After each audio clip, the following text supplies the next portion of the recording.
C'est vrai qu'au début, je me suis concentrée principalement sur mon alimentation, mon activité physique, mon sommeil. Alors tous ces facteurs-là sont super importants, mais faire attention à son mental, à son état de stress est aussi important que les autres sujets que j'ai dit avant. Bonjour à tous, j'espère que vous allez bien. Je suis très heureuse de vous retrouver cette semaine pour une nouvelle vidéo. Aujourd'hui, on va parler santé intestinale et je vais vous partager aujourd'hui les 5 erreurs que j'ai faites et qui, à mon sens, ont pu retarder ma rémission. Et je tiens à rappeler que je ne suis pas médecin, ce ne sont pas des conseils médicaux, c'est juste un retour d'expérience de plusieurs années de tests et de ce que j'ai pu constater. J'ai créé la chaîne que j'aurais aimé trouver quand j'ai été diagnostiquée et au travers de mes vidéos, mon but c'est de vous faire gagner du temps. Je compte bien sur cette chaîne vous parler de tous les sujets qui me passionnent et qui me plaisent au quotidien. Et ça passera également par la cuisine ou encore le budget. N'hésitez pas à vous abonner pour ne manquer aucune de mes vidéos. C'est le meilleur soutien qui soit, ça m'encourage énormément et ça me fait vraiment plaisir. Concernant cette vidéo d'aujourd'hui, c'est pour vous partager mon expérience parce que je suis persuadée que si j'avais su ça plus tôt, j'aurais sûrement souffert beaucoup moins longtemps. La première erreur, ça a été de ne pas avoir investi dans mon confort. Pendant longtemps, j'ai cru que le confort, c'était plus comme un petit bonus, un petit luxe. Bien sûr, la notion de confort est propre à chacun. Déjà, avoir un toit sur sa tête, vivre en sécurité, avoir un frigo rempli, de l'eau chaude, fait partie pour moi de confort. Un jour, j'ai compris que si je voulais apaiser mon corps, je devais lui créer un cocon. J'avais besoin de me sentir réconfortée et en sécurité dans ma maison. Et depuis d'ailleurs, je trouve qu'aucun endroit n'est aussi cocooning que chez moi. J'ai donc pris la décision d'investir dans un bon matelas, même un surmatelas, des draps tout doux de meilleure qualité, un grand traversin aussi que je me sers toutes les nuits contre mon ventre pour m'apaiser. Je me suis aussi offert des pyjamas tout doux, bien chauds, différentes bouillottes aussi parce que j'ai remarqué que l'hiver j'étais plus sujette à avoir plus mal au ventre et le fait d'avoir des pyjamas bien chauds, bien doux, bien réconfortants, des bouillottes bien chaudes, être au chaud en fait me soulageait vachement. Je m'étais aussi acheté un tapis d'acupression. Alors là, c'est propre à chacun. Il y en a qui aiment bien tout ce qui est acupuncture et d'autres non. Je sais que moi, l'acupuncture me fait du bien. Et donc le tapis d'acupression aussi. J'ai trouvé que ça m'aidait à m'endormir et à m'apaiser quand j'avais vraiment très mal au ventre. Donc si jamais vous avez jamais testé, je vous encourage à essayer. Vous pourriez être surpris. Bien sûr, je suis consciente que tout ça peut représenter une certaine somme. Je me suis équipée au fur et à mesure et je m'étais préparé un budget pour. M'offrir tout ce confort supplémentaire a fait vraiment une différence sur moi et encore aujourd'hui ça joue énormément. Je me souviens que lors de ma première crise, mon moral était complètement dans les chaussettes, je pleurais pratiquement tous les jours, jour et nuit, j'étais vraiment pas bien. Et je me souviens que mon mari, à l'époque, avait installé plein de petites lumières tamisées dans la maison pour apporter cette petite atmosphère très détente, très cocooning. Et je m'étais aussi choisi une série un petit peu doudou, un petit peu réconfort pour me changer les idées. Pour ma part, c'était Desperate Housewives. Ça me permettait de penser à autre chose, de rire, de me changer vraiment les idées. Donc c'est pareil, je vous encourage à vous choisir une série qui vous fasse du bien quand le moral ne va pas bien. Je ne peux donc que vous conseiller d'investir dans votre confort. Quand on a mal au ventre, avoir son chez-soi qui soit un vrai havre de paix participe grandement à la guérison et à l'apaisement de son ventre. Encore une fois, quand le mental va, souvent le ventre suit.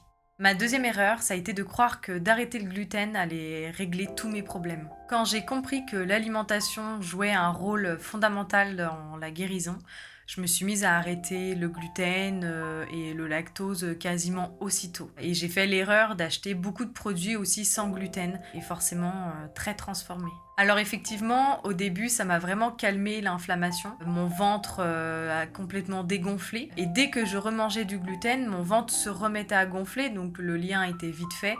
Je me suis dit, bon bah le gluten, j'arrête. Mais la différence vient du fait que le gluten d'aujourd'hui n'a rien à voir avec le gluten du blé ancien. D'ailleurs, à cette période, je m'étais mise à arrêter le café pendant plusieurs semaines, alors que j'adore le café. Je m'étais mise à arrêter tous les produits laitiers, les yaourts, le fromage, le lait, etc. J'ai arrêté aussi tout le sucre. J'ai fait plein de différents tests comme ça alimentaires. Alors effectivement, le fait d'avoir changé mes habitudes alimentaires en arrêtant tous ces mauvais produits, parce qu'effectivement le sucre ou le café en excès ou le gluten transformé ne peut faire que du mal. Le fait d'avoir arrêté tout ça avait participé à calmer ce brasier dans mon ventre. Et donc je suis restée dans cette situation un petit peu alimentaire sans trop savoir quoi manger, qu'est-ce qui fonctionnait, qu'est-ce qui ne fonctionnait pas, qu'est-ce qui était mauvais, qu'est-ce qui ne l'était pas, pendant trop longtemps à mon sens, jusqu'à comprendre que finalement ce qui était important c'était la qualité des produits et la quantité. Et à partir du moment où j'ai adopté le régime méditerranéen, l'inflammation s'est calmée presque instantanément et de manière durable. Pour moi, moins mais mieux, c'est ce qui fait toute la différence. La qualité avant tout. Aujourd'hui, je mange encore très peu de gluten et je privilégie le fait maison. Je choisis mes farines, je choisis mes ingrédients, je cuisine le plus possible par moi-même. J'ai aussi appris à lire les étiquettes. Alors effectivement, au début, ça prend un certain temps de savoir décoder un petit peu les étiquettes des produits qu'on achète. Mais avec le temps, de toute façon, vous connaissez vos articles et donc ça va plus vite. Je ne peux que vous conseiller de privilégier les produits bruts. Ma troisième erreur, ça a été de chercher à tout prix des personnes qui souffraient de maux de ventre, que ce soit par le syndrome des intestins irritables, par la RCH, par Crohn. Du coup, je suivais tous les régimes un petit peu miracles, comme le fait de manger que du cru, ou principalement des fibres en grande quantité, ou beaucoup de protéines, ou même le jeûne long, donc ne rien manger pendant plusieurs jours. Et je ne comprenais pas pourquoi sur moi ça ne fonctionnait pas. En plus, bien souvent, ça me faisait de la frustration. Et ce qui suivait, c'était d'avoir des compulsions alimentaires. Et donc, finalement, c'était pire. Et donc, après avoir fait tous mes petits essais et avoir vu combien ça ne fonctionnait pas sur moi, ce type de régime miracle, je me suis mise à tester, à comprendre ce qui me faisait du bien et ce qui me faisait du mal. Mais j'ai compris que chaque corps est différent et réagit de manière différente et que certains régimes effectivement peuvent fonctionner pour certaines personnes et pas sur d'autres, et sur moi par exemple ça ne fonctionnait pas. Mais à mon sens, aucun régime qui soit strict et restrictif n'est vraiment bon. Encore une fois, je ne peux que vous conseiller de passer par des produits bruts et bio, c'est ce qu'il y a de mieux. On a tous une histoire différente, un vécu différent, un corps différent et une digestion différente. Et il faut passer par l'expérimentation, le test, pour voir ce qui fonctionne ou pas. Je sais que quand j'ai noté tout ce que je mangeais, tout ce que je buvais, ça a fait une vraie différence sur moi, sur ok, ce type d'aliment me fait plus de mal que de bien, et celui-là, au contraire, me soulage vachement. Ça m'a permis de savoir qu'est-ce que je devais privilégier et ce que je devais absolument éviter. Ma quatrième erreur, ça a été de négliger mon stress, mon état d'esprit et mon mental. Pourtant, depuis toujours, on entend partout avoir une boule au ventre, se faire la rate au courbouillon, se faire de la bile.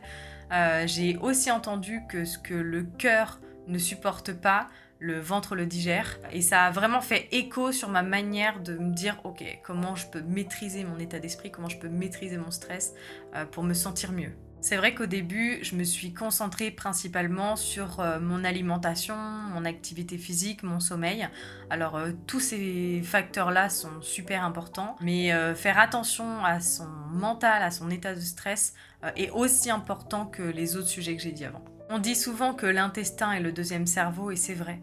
Encore aujourd'hui, dès que j'ai un petit stress ou une certaine appréhension, quelle qu'elle soit, je vais rapidement avoir une douleur au ventre qui va être très rapide, très forte, mais assez courte parce que j'ai appris à me dire ok, là je suis en train de me rendre malade pour une situation qui n'est pas grave, et le fait de me calmer, la douleur s'en va aussi presque aussitôt, et donc ça me rappelle à quel point le stress, le mental et l'état d'esprit est super important et il faut le protéger. Et il faut en prendre cas et savoir comment le gérer. J'ai toujours été une grande stressée depuis aussi longtemps que j'ai des souvenirs, mais c'est quelque chose que j'ai conscience et sur lequel je travaille quotidiennement et où j'ai fait beaucoup d'efforts, où il y a une grande amélioration. Mais ça passe par le fait de supprimer le maximum de facteurs de stress qui n'est pas obligatoire. Par exemple, j'ai arrêté de me forcer à faire des choses qui n'étaient pas obligées, de vie ou de mort par exemple, où je me suis dit ok, bon bah ça me stresse, ça me fait une appréhension, ça me fait de l'anxiété. Est-ce que je suis obligée de vie ou de mort à supporter cette situation? Et quand effectivement non, et dans 99% des cas, il n'y a pas de risque de vie ou de mort, j'excluais cette situation problématique. Alors, je rappelle bien sûr qu'il y a des situations auxquelles il est difficile d'échapper et qui peut nous stresser quotidiennement. Je vais penser par exemple au travail. Beaucoup de personnes sont stressées par leur travail, ont de l'anxiété chronique à cause de leur travail.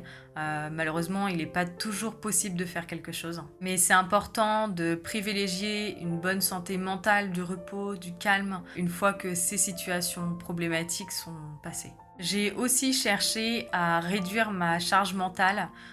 Et c'est passé par le minimalisme. C'est un sujet que j'adore et que je serais très heureuse de discuter de ça avec vous dans une prochaine vidéo. Faites des tests par vous-même sur ce qui peut fonctionner sur votre stress ou votre anxiété. Par exemple, pour certaines personnes, la méditation aide beaucoup. La sophrologie, le yoga, le sport, ou simplement lire un bouquin en buvant une tisane avec des plantes médicinales, ça fonctionne bien aussi. Ma 5e erreur, ça a été de penser que c'était juste une crise passagère.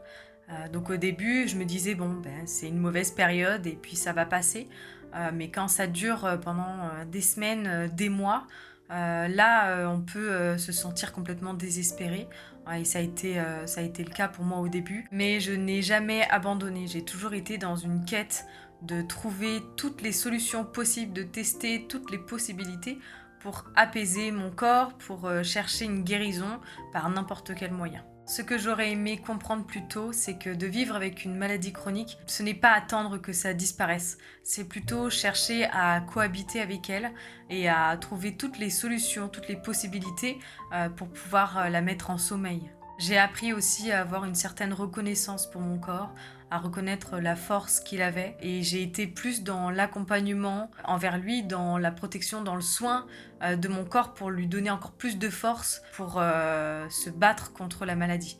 À partir du moment où j'ai accepté la maladie, je pense que c'est là où je me suis laissé le plus de chances de pouvoir un jour être en rémission comme je le suis aujourd'hui. Voilà, c'est la fin de cette vidéo. Je suis très heureuse de vous avoir retrouvé aujourd'hui. J'espère qu'elle vous a plu. J'ai écrit cette vidéo pour vous dire que rien n'est jamais trop tard, que tous les petits changements, toutes les petites habitudes qu'on met en place, avec le temps, ça a un réel impact. Soyez doux envers vous-même, soyez patient, soyez reconnaissant et prenez soin de vous, c'est ce qu'il y a de plus important. Et si cette vidéo vous a plu, n'hésitez pas à vous abonner, à laisser un like ou à me dire en commentaire quelles sont vos bonnes petites habitudes. Je serai ravie de vous lire et de répondre à chacun d'entre vous. En attendant, on se dit à la semaine prochaine. Prenez soin de vous. À bientôt, salut!